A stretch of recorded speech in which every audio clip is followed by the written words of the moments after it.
My father pulled weeds for this family for 30 years, and tonight they expect me to do the same, to beg for their daughter's hand. They think being a gardener's son makes me weak. They're wrong.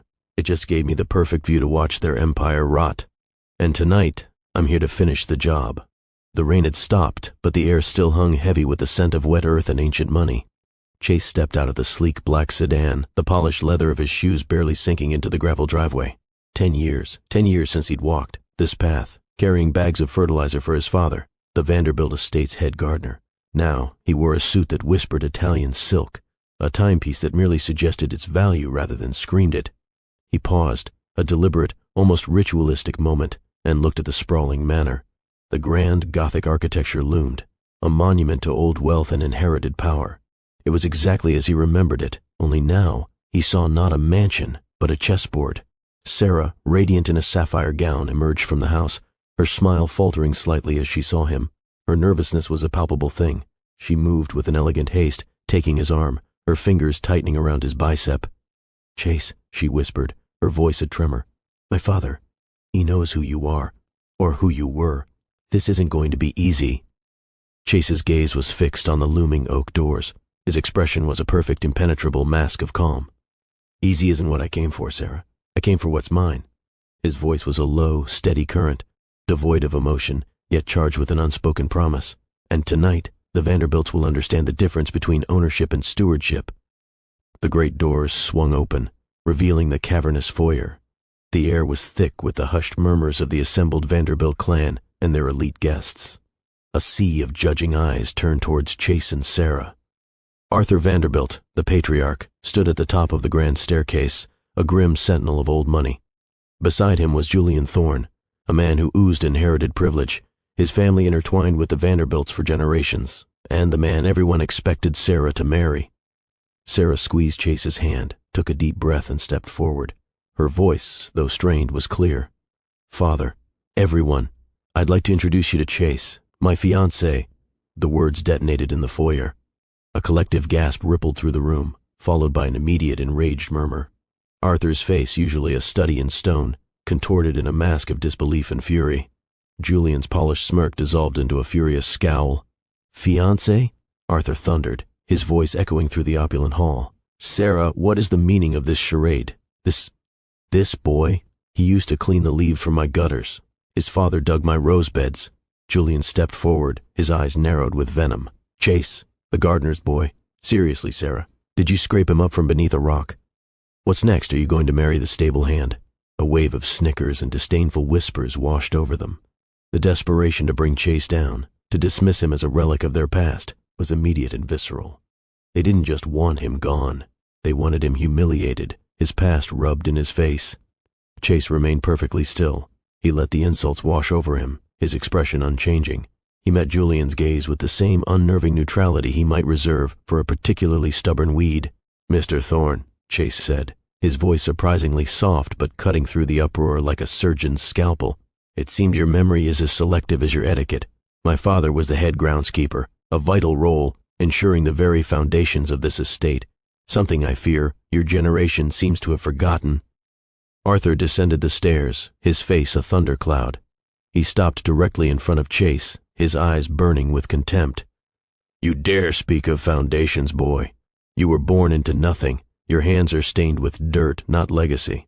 What could you possibly offer my daughter that isn't already covered by her allowance?" Chase's posture was unwavering. He looked Arthur in the eye, not with defiance, but with an unsettling calm that seemed to mock the patriarch's rage. He didn't flinch, didn't shift his weight, didn't even clench his jaw. He was a statue carved from granite. "Legacy, Mr. Vanderbilt," Chase replied, his voice still low, almost conversational, "is not something you inherit. It is something you build. And sometimes you have to dig through a lot of dirt to find the real treasure." Julian scoffed. "Treasure? The only treasure you're after is the Vanderbilt name and the fortune that comes with it. We all know your type, Chase, a gold digger, a grifter. You think you can fool us with a borrowed suit?" Chase offered a ghost of a smile, a fleeting, almost imperceptible tilt of his lips that was more unsettling than any sneer. "Borrowed? Mr. Thorne, I assure you, everything I possess, I own, completely. Perhaps that's a concept you're unfamiliar with." The subtle jab struck Julian, and his face tightened. The desperation to see Chase break was becoming palpable. They needed him to be the scared gardener's son, not this composed, almost regal figure. The very fact that he wasn't reacting to their insults was infuriating them. "Enough of this nonsense," Arthur roared. "We'll discuss this further, at dinner, and you, Chase, will be seated where you belong." He gestured towards the dining room, a dark promise in his eyes. The class war had just moved to the table. The dining hall was a cathedral of excess. Gold-leafed molding, heavy velvet curtains, and a mahogany table that felt like a border wall between the powerful and the help. Arthur took his place at the head. Sarah was seated to his right, but as Chase moved toward the chair beside her, Julian intercepted him with a mocking grin. "Ah, not so fast, Gardner," Julian said, placing a hand on the back of the chair. "This seat is for the Thorne family representative. Business, you understand? Since you're so fond of the earth, we thought you'd feel more at home near the service entrance." He gestured to the very end of the long table, a drafty spot where the floorboards creaked. Chase didn't argue. He didn't look at Sarah's pleading eyes. He simply walked to the end of the table and sat. He looked like a king who had been invited to a peasant's hut and was politely humoring the host. "The view from the periphery is often more revealing, Julian," Chase said, his voice carrying perfectly despite the distance. "You see the cracks in the walls before the people in the center do." Arthur ignored him, signaling the servants. "Tonight we celebrate the merger between Vanderbilt Steel and Thorne Logistics, a union of blood and iron, not whatever this distraction is." He gestured vaguely at Chase. As the first course was served, a delicate truffle consommé, the verbal flaying began. It wasn't a conversation. It was a deposition. "Tell me, Chase," Marcus, the cousin and the family's legal attack dog, began. He leaned forward, his eyes sharp. "After your father was dismissed for that unfortunate business with the missing vintage tools, where did you go? I hear the state-funded schools in the city are quite vibrant if you don't mind the metal detectors." The table went quiet, waiting for the flinch. Chase didn't stop his spoon. His movements were precise, a masterclass in high society etiquette that he shouldn't have known. "My father was never dismissed, Marcus. He retired when he realized the soil here had become too toxic for anything honest to grow. As for my education, I studied in the streets of Naples and the boardrooms of London. I found that metal detectors are much easier to navigate than the hidden daggers at a dinner table." Julian laughed, a harsh, grating sound. "Naples? You were probably washing dishes in a trattoria. Let's be honest, Sarah. You've brought home a charity project. Is he good in bed, or is this just your way of screaming for attention?" Sarah slammed her glass down. "Julian, that is enough." Chase reached out across the empty space of the table, his presence filling the room. "It's all right, Sarah," he said, and for the first time there was a faint icy edge to his tone. "Julian is simply projecting. When a man has no merit of his own, he must obsess over the pedigree of others. It's a common symptom of a dying line."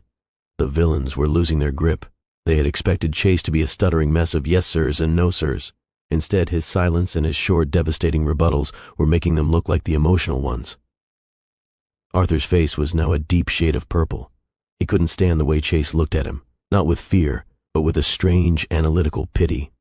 "You think you're clever, don't you?"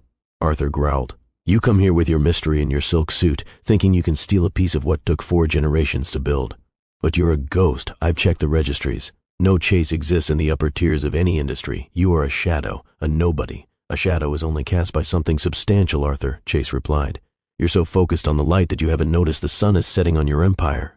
The air in the room shifted. A butler leaned in, whispering something into Arthur's ear. Arthur's eyes widened for a split second before he regained his mask. He looked at Julian, a silent signal passing between them.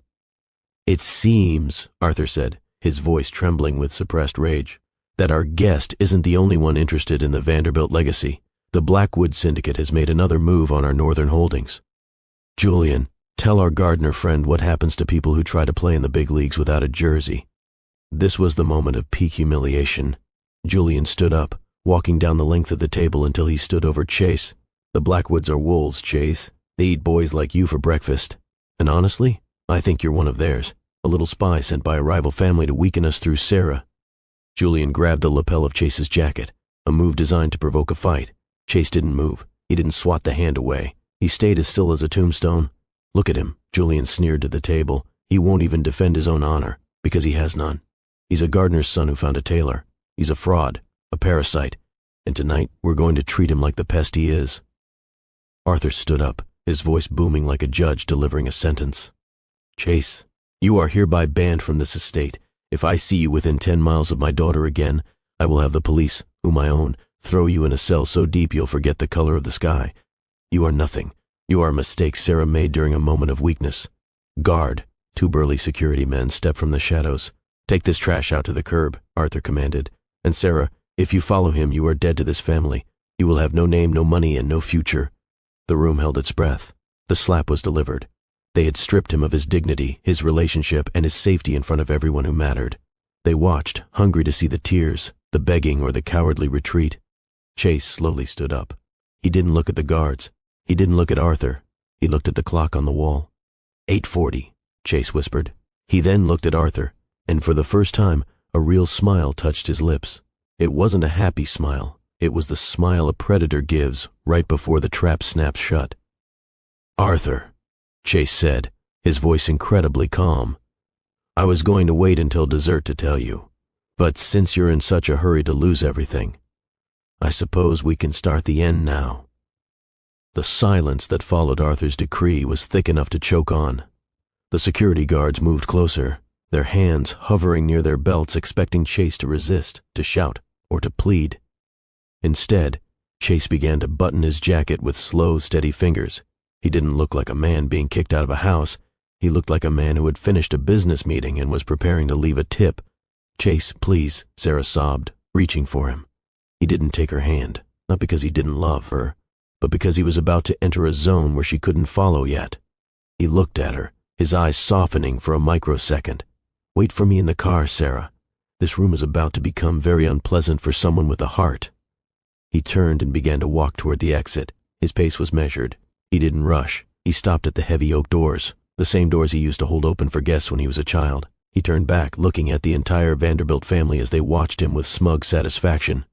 "You know, Arthur," Chase said, his voice echoing in the vast hall, "my father always told me that the most important part of gardening isn't the planting, it's the weeding. You have to know when a plant is too rotten to save." I spent years wondering if he was talking about the roses. "Get out!" Julian screamed, his voice cracking with a desperate need to have the last word. "You're a loser, Chase. You're a ghost." Chase tilted his head. "A ghost? Perhaps. But remember this, ghosts are the only ones who can walk through walls. And tonight, Arthur, your walls are coming down." He stepped through the door and disappeared into the rainy night. Inside, the mood was jubilant. Julian poured himself a fresh glass of scotch, laughing as he toasted to Arthur. "To the end of the gardener. I'll have his father's old shack bulldozed tomorrow morning. It's an eyesore anyway." Arthur settled back into his chair, the adrenaline of the execution making him feel 10 years younger. He was a cockroach, nothing more. Now, back to the Blackwood Syndicate. "Marcus, tell me we've secured the bridge loan from the National Bank. If we don't have that capital, by midnight, the Blackwoods will trigger the hostile takeover." Marcus opened his leather folio, a confident smirk on his face. "The papers are already drafted, Arthur. The CEO of National Bank is a personal friend. He's just waiting for my signal." The table settled back into its rhythm of elitism. They felt safe. They felt dominant. They had removed the impurity from their table. They had no idea that the man they just kicked out was currently sitting in a black SUV at the end of the driveway, surrounded by 4 men in tactical gear who were waiting for a single word. The first sound wasn't a scream. It was a vibration.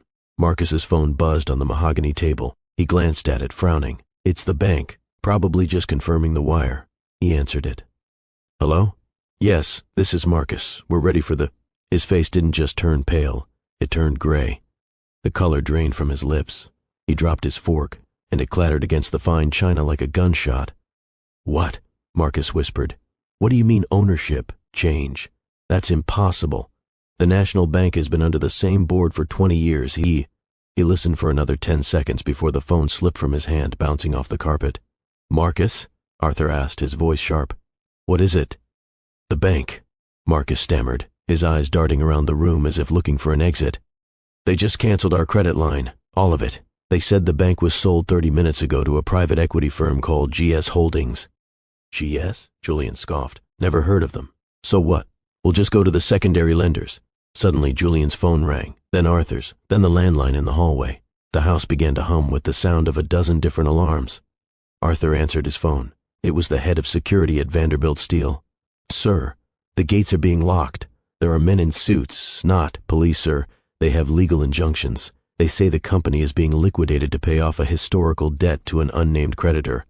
They're calling themselves the Syndicate." Arthur felt a cold sweat break across his brow. "The Blackwoods, are they doing this?" "No, sir," the security head shouted over the sound of sirens in the background. "The Blackwoods are on the news right now. Their CEO was just arrested at the airport. Their entire family is being hauled in on RICO charges. Someone didn't just attack us, Arthur. Someone just wiped the entire board clean." The room went into a frenzy. The powerful Vanderbilts were suddenly shouting, crying, and scrambling for their devices. The lights in the dining hall flickered and then dimmed, leaving them in a haunting amber glow. In the middle of the chaos, the heavy oak doors at the end of the hall swung open once more. No guards preceded him. No servants announced him. Chase walked back in. He wasn't wearing his jacket anymore. His sleeves were rolled up, revealing a tattoo on his forearm that Arthur recognized with a jolt of pure horror, the mark of the Omerta, the sign of the high chair of the most powerful mafia organization in the hemisphere.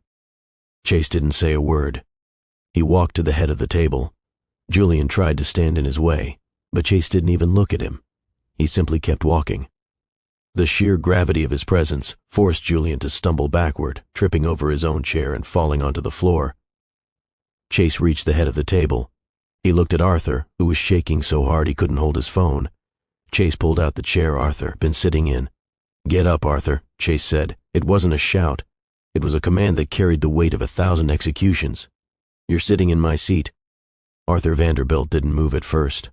He looked at Chase as if he were seeing a ghost, not the ghost of a gardener's son, but the ghost of a man he had heard whispered about in the darkest corners of the global market. The man they called the landscaper, because he didn't just kill enemies, he buried entire lineages and reshaped the map. "The GS and GS Holdings," Arthur choked out, his voice thin and brittle. "It doesn't stand for a firm. It stands for gardener's son." Chase didn't acknowledge the realization. He stood behind the chair, his hands resting on the leather back. "You always were slow with the details, Arthur. That's why your steel mills are rusting and your warehouses are empty. You focused on the gold on the ceiling while the termites were eating the floorboards." Chase didn't wait for Arthur to stand. He took the chair and pulled it back.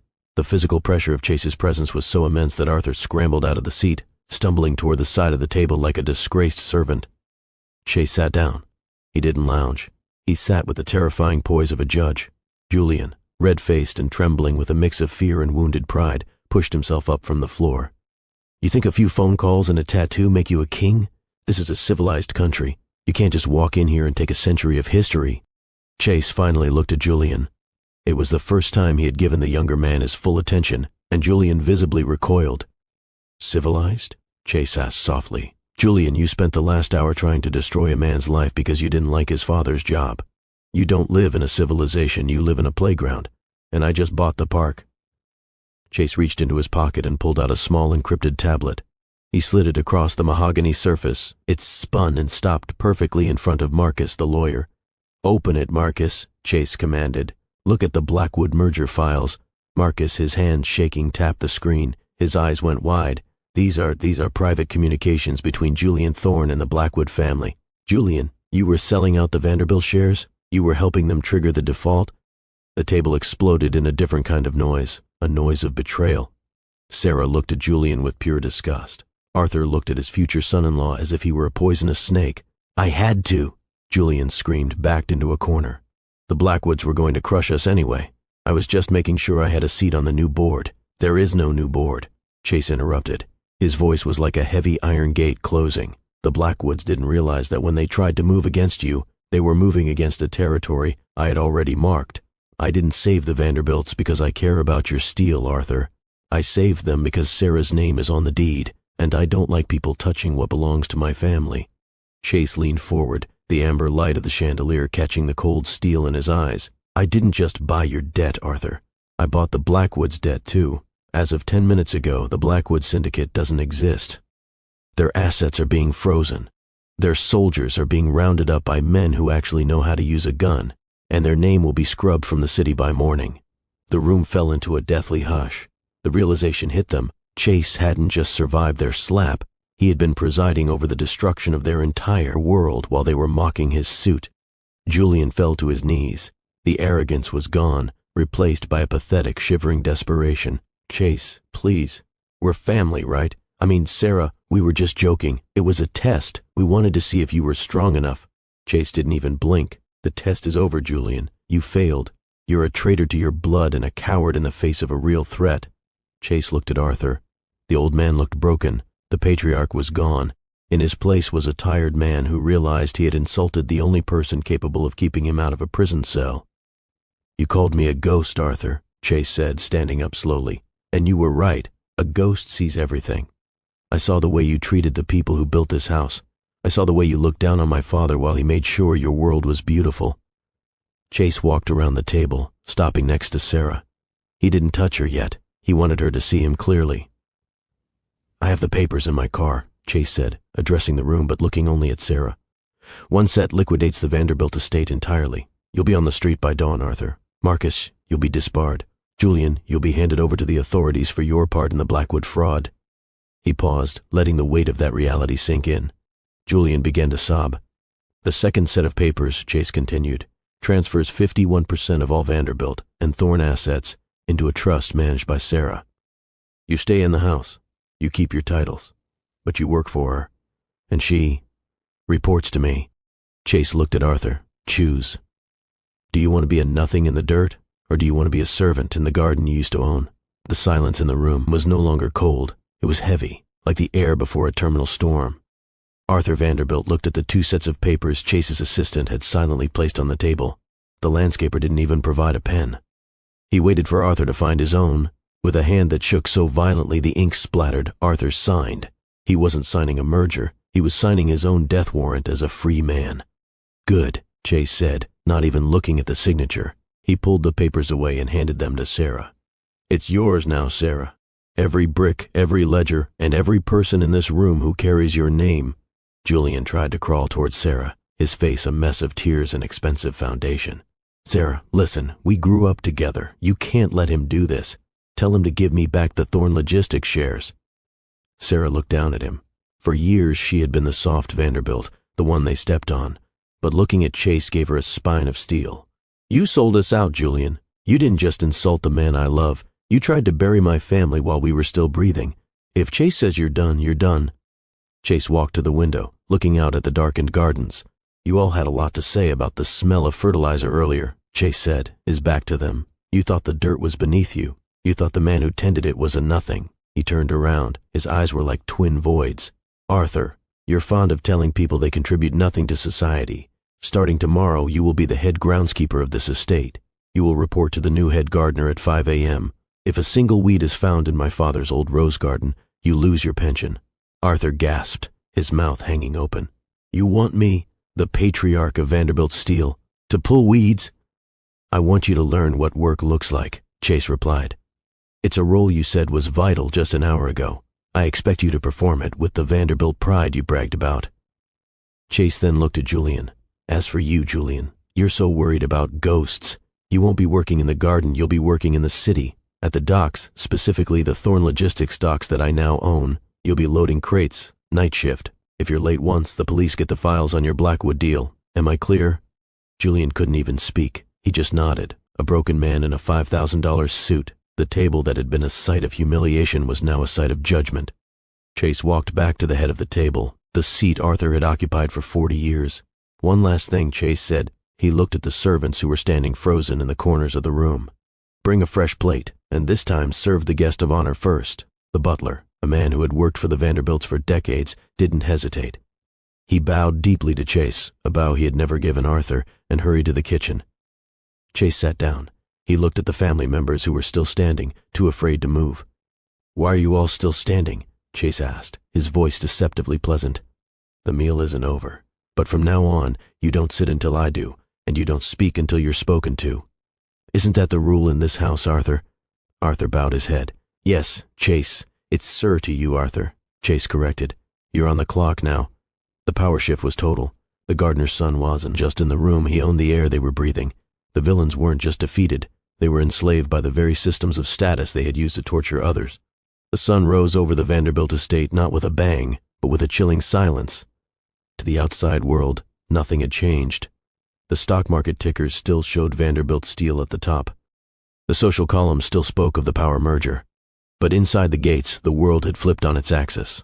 Arthur Vanderbilt, the man who once decided the fate of thousands with a stroke of a pen, was kneeling in the damp soil of the East Garden. His hands, usually manicured and soft, were stained with dark earth. He was wearing an old, frayed jumpsuit, the same kind Chase's father had worn for 30 years.